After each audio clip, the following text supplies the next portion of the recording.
To alhamdulillah jama'a, sojojin Niger sun samu nasarar kutsawa yankin Liberia da Kaulawa da Lelewa inda suka samu fafatawa da ɗaruruwan sojojin da ɗaruruwan 'yan Boko Haram wanda suka share shekara 12 a yankin tafkin Chadin Niger wanda suke bakin boda da Najeriya.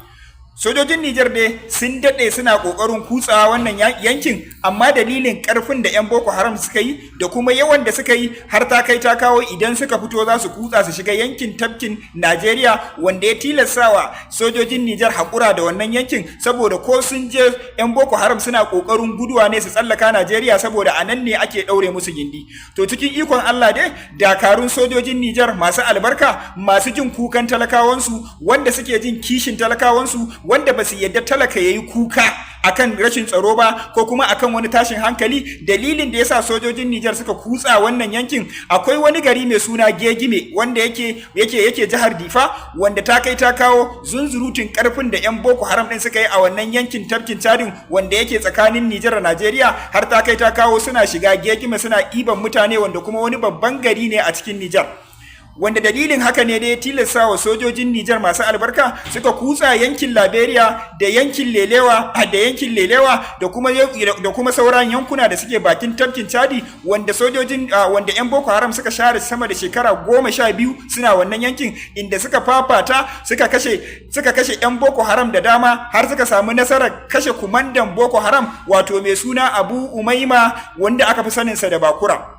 Wa'annan sojoji masu albarka sun kwashe sama da shekara 12 suna bin Najeriya akan a zo a yi haɗin gwiwa a kutsa domin a ceto tafkin Chadi, wanda gwamnatin Najeriya, gwamnatin sojojin 'yan daudin Najeriya, wanda suka sadaukarwa 'yan ta'adda kuma suka sadaukarwa 'yan Boko Haram al'ummar ƙasarsu, wanda har ma suka fito suka nuna gazawarsu a fili, suka nuna cewa ma talaka wai ya kare kansa ba tare da sun bashi bindiga ko sanda ko kibiya ba. A cikin ikon Allah, ana cikin wannan rububin sai Allah ya nuna mana waɗanda suke kishin ƙasa, suke kishin 'yan ƙasarsu, kuma za su yadda su mutu akan ƙasarsu, suka kuma tashi domin ceto yankunan da suka daɗe a hannun 'yan Boko Haram, wanda suka ce ko da ku Najeriya ta shirya ko bata shirya ba, wannan karan sun yunkura sai sun kwace Liberia, sai sun kwace Kaulawa, sun kwace Lelewa, sai sun kwace Gadira, sai sun kwace Karanga, kai sai sun kwace dukkan wannan garuruwan da suke bakin tafkin Chadi wanda ya daɗe a hannun 'yan Boko Haram. Jama'a idan ba ku manta ba, sama da shekara 12 wannan yankin yake hannun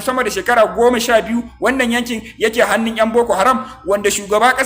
ƙasar Niger mai albarka ya fito ya faɗi dalilin da yasa aka mallaka wa 'yan Boko Haram wannan gurin. To dai a yanzu a bisa dukkan alamu gwamnatin Niger mai albarka wacce take yaki dan 'yan ƙasarta, wanda ba ta so 'yan ƙasarta su yi kuka, wanda duk inda tashin hankali yake kokari take ta ga ta gama da shi, wanda ta tashi ta tabbatar da cewa a bisa dukkan alamu ta yi shirin kutsawa ta karbi yankinta, kamar yadda tafkin Chadi already daman ta daɗe da karban yankinta, wanda area suka ranga da su gubuwa da dai sauransu, wanda ya daɗe a hannun gwamnatin Chadi, wanda ita ma ta yi yunkuri ta karɓi nata da ƙarfi. To a yanzu dai gwamnatin Tchani, gwamnatin sojojin Niger sun ƙara kutsawa domin su ƙara karɓan yankinsu da yake tafkin Chadi, su barwa kuma 'yan daudin sojojin Najeriya wanda suka kasa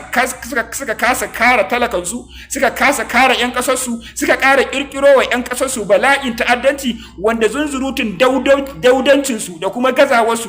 da kuma rasa yanda za su yi, har ta kai ta kawo suka ce wai talaka ya ɗauki makami ya kare kansa ba tare da sun ɗauki bindiga sun ba talakan ba domin ya kare kansa. Dan da za su ɗauki bindigan su ba talakan ya kare kansa, da sun ga yanda talakan yake aiki sai dai su koma gefe. To dai a yanzu gwamnatin Niger mai albarka ta kutsa, ta kuma tashi, ta kuma ƙara motsowa domin ta nuna wa 'yan Najeriya cewa gwamnatin su fa ita ce take kashe su, gwamnatin su fa ita ce take sawa ake musu duk wannan abin, ba wai gazawar sojojinsu bane, ba kuma gazawar gwamnatin Najeriya bane. A'a, tana nuna muku cewa akan ku tashi ku farka. Idan ba ku tashi ku farka ba fa, waɗanda kuke ganin cewa su suke kare ku, to da sa hannunsu ake kashe ku. Saboda haka dai a yanzu gwamnatin Niger mai albarka ta fito da ƙarfinta domin kwato yankin da ya daɗe yana hannun 'yan Boko Haram, domin kuma kare ƙasarta, kuma domin nuna wa talakawansu suna tare da su. Insha Allah wannan shigar da sojojin Niger suka yi wannan yankin tafkin Chadin, wanda yankin mu ne, in Allah ya so ya da mu ma waɗanda 'yan uwanmu waɗanda suke gudun hijira suka ebi sama da shekara 10 suna wannan yankin, idan Allah ya sa sun karɓi wannan yankin, to muna tunanin cewa yan gudun hijirar mu waɗanda suka dade a tafkin Chadi wato Cameroon da Niger da kuma Chadi wanda suka dade a wannan yankin muna sa ran za su ƙara komawa guraren su domin ci gaba da rayuwarsu fiye da na da akan rashin tsammanin cewa ko yan daudin sojojin Najeriya za su motso ko kuma za su motso ba. To dai a yanzu ba mu da abin dogaro, ba mu da abin addu'a, ba mu da abin da za mu ce wa sojojin Nijar illa iyaka sai dai mu musu addu'a Ubangiji Allah tsare su, Allah kare su a bisa tashin da jajircewa da nuna wa 'yan daudin sojojin Najeriya su ba komai bane, kuma da nuna musu cewa su suke kashe talakawansu da kansu. To Ubangiji Allah kama da ƙarshen su, duk wanda suke da sa hannu a cikin tashin hankalin abin da yake faruwa sama da shekara 10 yaƙi cinyewa. Ba a gama da Boko Haram ba, an je an kirkiro mana yankin nafin ba a gama da yankin nafin ba, an je an kirkiro mana lakurawa, kuma a kullum mu yan arewa mu suke kashewa. To Ubangiji Allah ya haska su, ya nuna su, ya fito mana da waɗanda za su kare mu, kuma ya canja mana gwamnatin nan da gwamnatin siyasan da ma yan daudin sojojin Najeriya wanda da sa hannun su ake kashe al'ummar mutane, ake kashe al'ummar arewa, da manyan da suka rasa suka kasa tashi su tsaya akan talakawan su, akan yankin su, akan al'ummar su. To dai abun kunya ya kare akan ku, abun kunya ya dawwama akan ku. Yau gashi garuruwa ne wanda basu wuce guda 5 ba, basu wuce guda 6 ba, ƙauyuka ne a cikin tsakiyar tafkin Chadi. Yau kasar Niger ta ɗauki alƙawarin za ta kwato wannan yankin, kuma ta baza sojoji, ta shigo da ƙarfinta. Duk da irin illar da yake wannan jejin, ba za a rasa ɗaruruwan ko kuma dubunnan 'yan Boko Haram ɗin da gwamnatin Najeriya ta zo ta jibge a wannan gurin ba, amma gwamnatin Niger ta ce bai dace ta bar yankin ta ba, ƙauyukanta wanda basu wuce guda 4 ko kuma guda 5 ba, ta tashi take ƙoƙarin kutsawa, take zubar da 'yan ta'adda, take kashe 'yan Boko Haram, har ta samu nasarar kashe kumandan sojojinsu. Amma yau wai mu 'yan Najeriya mu ne wai har gwamnatinmu take cewa wai mu nemi bindiga mu kare kanmu, kuma da za a ganka da bindigan fa kama ka za a yi a matsayin ɗan ta'adda, kuma ba za a baka bindigar ba domin ka kare kanka. Su kuma 'yan ta'addan yanda suke so, inda suke so su shiga nan suke ta kashe mutane. To Ubangiji Allah ya isan mu, a ci gaba da addu'a, insha Allah gwamnatin Niger ta tashi da ƙarfinta. Kuzawa yankin Liberia da Kaulawa da Lehewa, inda suka samu fafatawa da ɗaruruwan sojojin Boko Haram da ɗaruruwan 'yan Boko Haram wanda suka share shekara 12 a yankin tafkin Chadin Niger wanda suke bakin boda da Najeriya.